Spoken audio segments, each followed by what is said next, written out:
메르세데스 벤츠 공식 딜러 모터원이 후원하는 8월 마지막 주 고양신문 뉴스체크 시작합니다. 네, 이번 주 헤드라인 말씀드리겠습니다. 덕양구 아파트 가격이 일산을 추월했습니다. 고양 아파트 가격 상승률이 최고지만 가격 차이는 더 벌어졌다고 합니다. 킨텍스 부지에 이어서 요진 YCT 관련 공무원도 수사 의뢰 검토하고 있습니다. 풍동 덕이동 아파트 공사비 약 1,400억 원을 지역 건설업체가 수행한다고 합니다. 한준호 국회의원이 고양 시립대 관련 법안을 발의했습니다. 도시재생 다음 과제는 무엇일까요? 고양형 정비 모델을 제시했습니다. 사진 한 장 뉴스입니다. 교외선 2024년 운행 재개를 위해서 본격 시동이 걸렸습니다. 성큼 다가온 가을 풍경 사진으로 만나보시고요. 하천 모니터링 보고서 두 번째 대장천 이야기를 들려드립니다.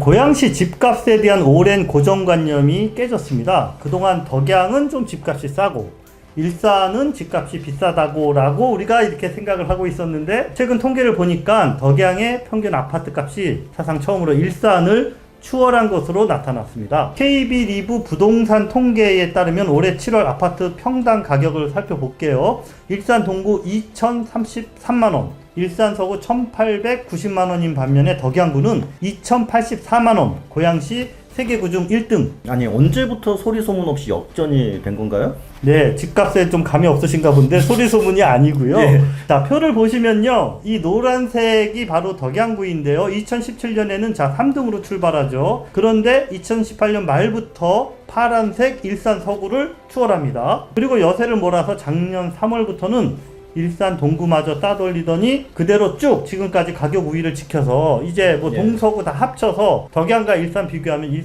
덕양이 더 높다. 일산과 덕양의 아파트 가격이 역전이 된 계기나 이유가 있을까요? 아까 그 표를 다시 한번 좀 보시면 2019년이 좀 중요합니다. 그래서 그해 초에 향동지구가 입주가 시작되죠. 그리고 5월에는 창릉 3기 신도시 발표가 납니다. 그리고 9월에는 지축지구가 또 입주를 시작합니다. 자, 신축 아파트 당연히 오래된 아파트보다 인기가 높죠. 거기다 창릉 신도시 개발 호재로 기존 아파트 값들도 가격이 올라갑니다. 대표적으로 이제 도래울마을 같은 데를 꼽을 수 있고요. 그리고 무엇보다도 가장 큰 게 이 교통 문제거든요. 자, 그러다 보니까 그 서울이 가깝다는 점은 덕양의 가장 큰 장점이다라고 이야기할 수 있겠습니다. 자, 부동산 전문가들은 최근 몇 년 사이에 고양시 부동산 시장의 무게 중심이 일산에서 덕양으로 아예 옮겨졌다, 이렇게 이제 정리를 하고 있습니다. 네, 일산에서 뭐 유일한 예외 지역이 있다면요, GTX 킨텍스역 들어서는 예정인 그 킨텍스 지구, 아마 그 정도를 꼽을 수 있을 것 같습니다. 대화동 장항동 일대.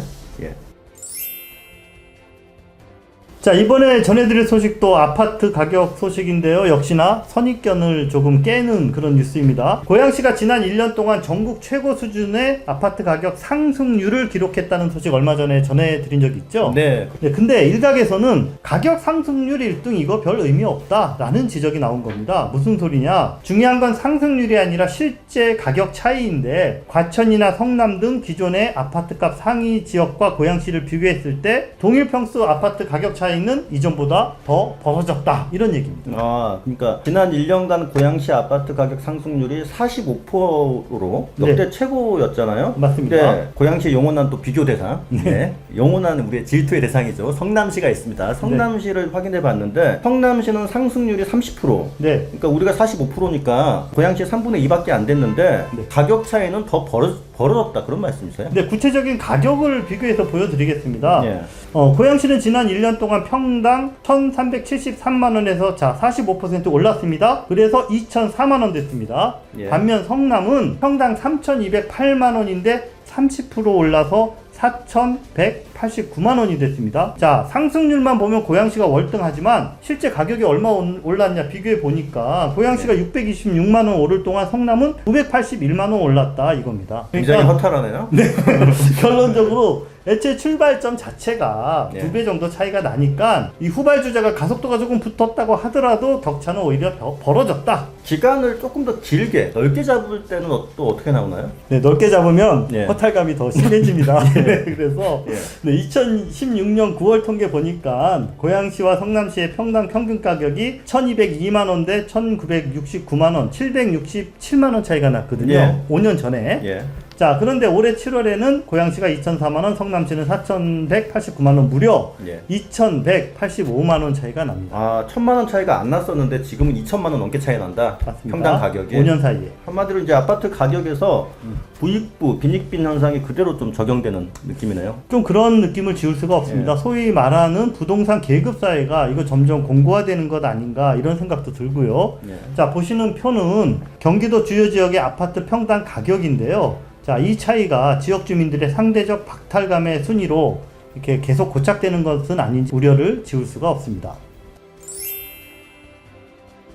네, 킨텍스 지원부지 헐값 매각과 관련해서 현재 수사가 진행 중이잖아요. 네, 그런데 이번에는 더 큰 건이 기다리고 있습니다. 바로 백석동 요진 YCT 건설 비리 의혹입니다. 네, 이 요진 YCT 관련 사건도 고양시에 자체 감사가 진행이 됐죠. 결과가 나왔나요? 지금 최근 그 감사 보고서를 이재준 시장이 보고를 했고요. 공개 시점만 지금 조율하는 단계라고 합니다. 이번 감사 보고서는 한 달 전에 공개된 킨텍스 부지만큼이나 네. 파장이 클 것으로 보이는데요. 지금 가장 큰 관심은 어떤 사람들이 수사 대상에 오르느냐, 또 몇 명이냐, 이게 가장 큰 관심거리죠. 사실 고양시가 품에 안고 있던 대형 건설 비리 의혹이 두 개가 있습니다. 네. 예, 이것들이 한 달 사이에 다 수사가 진행되는 상황이 만들어졌다, 이렇게 볼 수 있겠습니다. 네, 지금 말씀하신 그 두 개의 소위 말하는 폭탄. 예. 네, 그러니까 킨텍스 지원부지 그리고 요진 YCT 이게 수년간 이거 해결 못했던 것들. 예. 고양시가 지난 킨텍스 부지 헐값 매각에 대해서는 현직 공무원 3명을 경찰에 수사 의뢰하는 것으로 지금 이제 중간 결론이 났는데, 자, 이번에는 숫자가 어떻게 되는 거죠? 3명보다 더 많다고 이렇게 알려져 있습니다. 현재로서는 이제 요진 사건과 관련해서 고양시가 5명 정도 수사를 의뢰할 것이다. 공무원 5명을. 고양시가 아직까지 감사 보고서를 정식으로 공개하지 않는 이유는 수사 의뢰 대상자를 어느 선까지 하느냐 고민하고 있기 때문이라고 파악이 됩니다. 처음에는 전현직 공무원 7명으로 알려졌었거든요, 수사 의뢰를. 근데 그런데 지난주 금요일에 확인해 보니까 5명으로 좀 좁혀질 것 같다, 이렇게 또 말들이 나오고 있더라고요. 네. 아마도 최초 7명 중에 퇴직자가 포함되어 있는데 퇴직자 중에서도 좀 직급이 낮았던 2명은 제외시킬 것이다. 지금 이렇게 갈 것 같습니다. 고양시가 7명까지 수사 의뢰하는 것은 이제 공직사에 미치는 그런 영향이 너무 크다, 네. 이렇게 판단한 것 같습니다. 한 달 전 킨텍스 부지건으로는 현직 공무원만 이제 수사 대상이었는데 그게 네. 좀 달라진 거죠. 7명이라는 숫자를 처음에 이제 또 고민했던 거. 그 다음에 퇴직 공무원도 있다라는 것은 문제점이 이번 사안이 더 크다, 문제가 많이 발견됐다, 이렇게 해석할 수 있을 것 같습니다. 네, 그렇다면은 지난번 그 킨텍스 건처럼 이제 보고서가 과연 어떤 내용을 담고 있는지, 예. 그게 언제 공개되는지, 그리고 실제 수사 의뢰는 언제 진행되는지 뭐 이런 게 줄줄이 궁금하네요. 네네, 지금 알아보니까 아마 이번 주에 수사 의뢰를 진행하고 네. 그 다음날 감사 보고서를 공개하고 보도자료를 낼 것 같아요. 네. 네, 그 다음에 내용이 또 어떤 내용이 담겼을까? 네. 뭐 문제의 핵심은 요진 건설이 고양시에 기부 체납하기로 한 것들이 있지 않습니까? 그렇죠. 뭐 업무 빌딩이라든가 학교 네. 부지. 네. 이제 수년간 약속이 안 지켜졌었는데 그 과정에서 고양시 행정에 어떤 문제가 있었는지 이제 확인할 수 있는 자료들이 총 망라돼 있을 것 같습니다. 네. 지난번 킨텍스 감사 보고서가 약 30페이지, 35페이지 이제 요 정도 분량이었는데 이번 감사 보고서는 60페이지가 넘는다고 합니다. 네. 뭐 2배 가량 되니까 네. 뭐 엄청난 내용이 담겨 있을 거라고 생각되는데 저도 정말 궁금하네요. 고양시에서 아파트 건설 사업을 할 때 앞으로는 총 공사비의 약 30% 정도는 지역 건설사에 할당될 것 같습니다.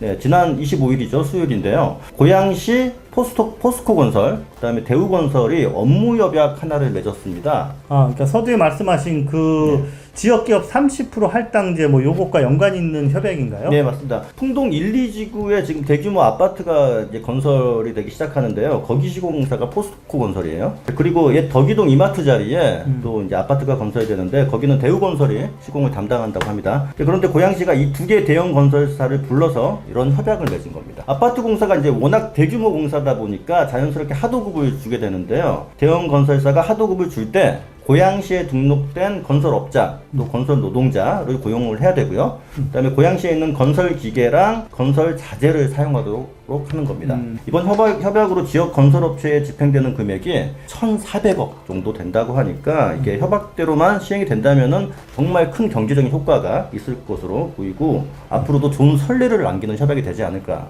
예, 적지 않은 규모인데요. 근데 이게 뭐 우리 기분 좋으니까 한번 해봅시다 뭐 이러는 게 아니라 예. 이게 고양시의 조례에 근거해서 이런 협약이 가능했다면서요? 맞습니다. 네, 2년 전인 2019년에 만든 조례가 하나 있습니다. 그때 이제 고양시 건축사회랑 고양시 기업경제인협회가 힘을 합쳐서 만든 조례인데요. 네. 그 당시 그 조례 만들 때 고양신문도 굉장히 큰 역할을 했습니다. 아, 그렇죠. 저희가 네. 그때 그 고양 경제 포럼이라는 이 시 당국과 또 경제인들이 만나는 정례적인 이런 대화의 자리를 고양신문이 마련했었죠. 맞습니다. 예, 네. 그 자리를 통해서 뭐 지역경제 활성화 조례 이런 조례가 만들어진 건데 네. 시 담당 부서에 물어보니까 그 조례를 근거로 협약을 맺은 것은 이번이 처음이다 이렇게 말하더라고요. 시는 앞으로 고양시에서 큰 이제 건설 공사가 있을 때마다 민간 건설사와 이런 30% 계약 네. 이런 것을 맺을 거라고 또 합니다. 네네. 뭐 한 가지 좀 우려되는 게 있다면은 네. 이제 이 조례가 또 협약이 강제성을 띠진 않아요. 아. 그래서 이제 권장 사항이기 때문에 조례라는 게 보통 그렇습니다. 권장 사항입니다. 네네. 예, 그렇기 때문에 건설사들이 어느 정도 잘 지키는지 앞으로 좀 살펴볼 필요는 있다. 이게 정말 잘만 좋은 선례를 남긴다면 고양시에서 앞으로 뭐 창릉 신도시 비롯해서 정말 큰 대규모 예. 사업들이 많은데 그때마다 이게 좀 지역에도 어떤 직접적인 이런 이익을 좀 돌려주는 이런 좀 지역 경제 활성화에 도움이 되는 네. 이런 방향으로 자극제가 됐으면 좋겠다. 예, 그런 생각을 해보네요. 네, 내년 1월 특례시를 앞두고 고양시가 고양시립대 설립을 원한다. 예, 이런 뉴스를 전해드린 적이 있는데요. 네, 덕양구가 지역구인 더불어민주당 한준호 의원이 관련 법안을 발의했네요. 자, 법안의 내용 구체적으로 뭔가요? 예, 지방자치특별법 개정안을 발의한 것인데요. 내용을 보니까 100만 특례시의 시장은 대학을 설립하거나 이전할 수 있는 권한을 갖는다. 즉 고양시가 이제 내년 1월에 특례시가 되는데 100만 도시는 지역 기반의 대학을 설립할 수 있도록 하자는 취지입니다. 네, 당연히 이번 법안 발의 고양시도 환영하는 입장이죠. 네, 먼저 고양시장님이 원했던 이제 이런 내용이니까요. 곧바로 이제 보도자료를 내고 환영 입장을 밝혔습니다. 이재준 시장이랑 이제 한준호 국회의원이 약간 한 팀으로 움직이고 있다. 네, 이런 네. 모양새를 보이고 있는데, 네네. 이제 시장이 시립대 분위기를 띄우고 네. 국회의원이 법안 발의까지 하고 네. 다시 시장이 환영하고 뭐 이런 네, 거죠. 그러니까 뭐 도쿄 올림픽 여자 배구 뭐 이렇게 네. 토스하면 스파이크 하고 이런 예. 손발이 맞는다. 뭐 예. 이렇게. 이제 이 뉴스를 접하고 또 일각에서는 이게 대학 설립 신설이 가능하냐, 가능하냐, 있는 대학도 사라질 판인데 네. 뭐 이런 말씀을 하시는 분들도 간혹 계시더라고요. 사실 이제 고양시는 대학을 완전히 신설하겠다 그건 아니고 기존에 있는 대학 중에 고양시에 있는 기존 대학 중에 하나를 골라서 재정 지원을 하면서 시립대화 하겠다. 이게 계획이에요. 네, 지금 사진에서 보시는 요 4개 대학 로고 보이시는데 이게 이제 고양시에 있는 대학인데 예. 그 요 중에 하나를 좀 골라서 그거를 네. 시립대화 하겠다. 네, 이거 저희가 약간 성급하게 말씀을 드리자면 그 4개 대학 중에 아무래도 이거 항공대 쪽으로 좀 공을 들이는 거 아니냐 뭐 이런 이야기도 사실 좀 돌고 네. 있는데 자, 이거는 뭐 확정된 건 아니니까는 저희가 말씀드릴 수는 어렵고요. 앞으로 법안이 어떻게 되는지, 그리고 고양시가 요거를 어떻게 전개해 나가는지 저희가 지속적으로 보도해 드리겠습니다. 여러분, 도시재생 사업이라고 다들 들어보셨죠? 예, 민선 7기 고양시 대표적인 정책 중에 하나가 바로 이 도시재생 사업인데요. 현재 원당, 능곡 등 고양시 6개 지역에서 이 사업을 진행 중에 있습니다. 예, 공동체 활성화, 인프라 개선 등 이런 긍정적인 효과를 거두고 있다라는 중평이 나오고 있습니다. 자, 반면에 오래된 빌라 등 노후 저층 주거지에 대한 대책은 아직까지도 특별히 뭐 나가는 게 없다, 이런 지적도 나옵니다. 쉽게 말해서 살기 좋은 동네는 만든다고 하지만 정작 내가 살고 있는 이 집에는 아무 변화가 없다라는 불만이 지금 나오고 있는 건데요. 자, 이러한 상황에서 도시재생 추진 3년차를 맞아서 고양형 노후 주거지 정비 대책 등을 담은 고양 도시재생 2.0 주거 안정화 방안 세미나가 지난주 능곡 토당 문화 플랫폼에서 열렸습니다. 네, 세미나 이름이 굉장히 기네요. 제 발음하기가 좀 어려워요. 네. 예. 근데 이름만 들어가지고는 어떤 내용인지 잘 모르겠어요. 네. 내용을 좀 알려주시죠. 자, 이날 세미나의 핵심은 크게 2가지입니다. 첫 번째, 정부 정책 기조인 주택 공급 정책에 발맞춰서 앞으로는 도시재생과 주택정책을 결합하기 위한 논의가 이번 세미나의 첫 번째 주제입니다. 그리고 두 번째는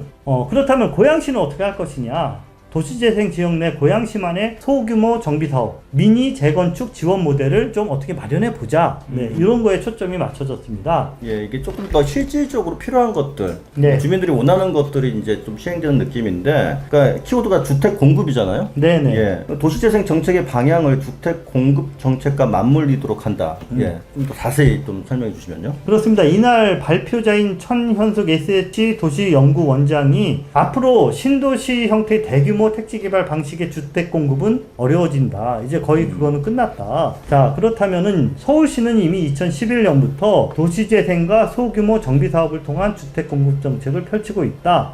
그러니 고양시도 이러한 방향의 주택 공급 정책이 필요할 것으로 전망한다. 이렇게 이제 밝혔습니다. 네, 앞으로 고양형 공공주택, 또 사회주택, 아파트 리모델링 등 고양 시민들의 주거 안정을 위한 다양한 사업들이 도시재생과 잘 발맞춰 갈 수 있으면 좋겠습니다.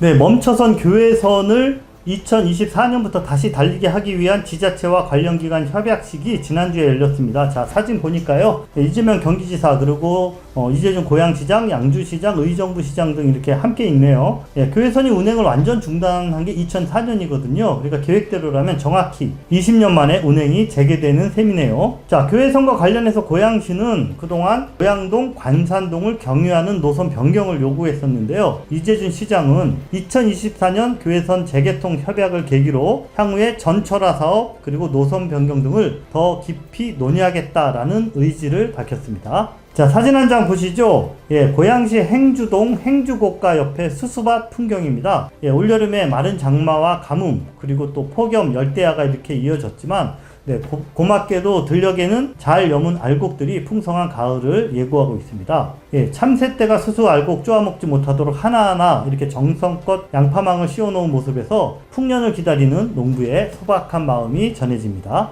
자, 앞서 가을 풍경 전해드렸는데요. 자연의 변화를 온몸으로 느끼기에 가장 좋은 코스가 바로 하천길입니다. 예, 이번 주 고양신문 오면 기획 시리즈인 하천 모니터링 보고서 2탄입니다. 고양 자연생태연구회가 모니터링한 대장천 기사가 실렸습니다. 네, 사진에서 보시는 것처럼 대장천의 다양한 생물들 그리고 나들이 명소들이 아주 흥미롭게 소개가 되었습니다. 가까운 하천 산책로 걸어보시면서 자연이 주는 기운을 몸과 마음에 충전해 보시면 어떨까요?